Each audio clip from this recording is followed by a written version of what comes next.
And the United States has once again vetoed a draft UN Security Council resolution calling for an immediate, unconditional and permanent ceasefire in Gaza, as well as an end to Israeli restrictions on aid deliveries to the Palestinian enclave. Right, and the text drafted by the elected 10 members of the 15-member council also sought the immediate, dignified and unconditional release of all hostages held by Hamas and other groups. U.S. opposition to this resolution will come as no surprise. It fails to condemn Hamas or recognize Israel's right to defend itself, and it wrongly legitimizes the false narratives benefiting Hamas, which have sadly found currency in this council. Council members ignored when the United States made clear that this resolution was unacceptable. The council instead adopted for performative action designed to draw a veto that extends Hamas terrorists and those who fund them and support them and gives them a lifeline.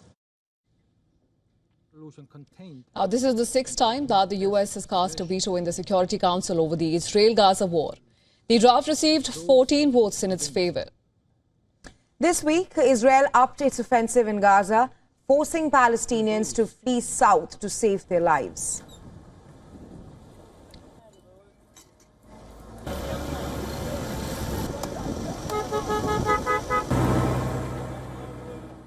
On Thursday, the Israeli military confirmed that it lost 4 of its personnel during combat in southern Gaza. It also said that 2 people were killed at an Israeli-run border crossing between the occupied West Bank and Jordan by a gunman. Well, the Israeli Prime Minister Benjamin Netanyahu has asserted that the military operations will continue until Hamas is completely dismantled and hostages are freed. French President Emmanuel Macron criticized Israel's settlement expansions in the West Bank and said that the best way to isolate Hamas is by recognizing a Palestinian state.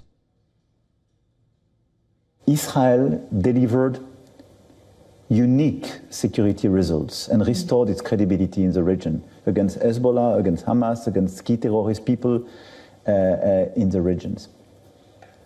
But having this type of operations in Gaza is totally counterproductive because this is being, I have to say, a failure. Spanish Prime Minister Pedro Sanchez said that Israel should learn from Spain's history of dealing with terrorism and that Israel will not defeat terrorism by committing indiscriminate attacks on civilians. Sanchez also backed European Union's plan to suspend Israeli trade deals. Germany, on the other hand, said it will reach a decision on whether to back sanctions against Israel before a European Union meeting in Copenhagen on October 1st.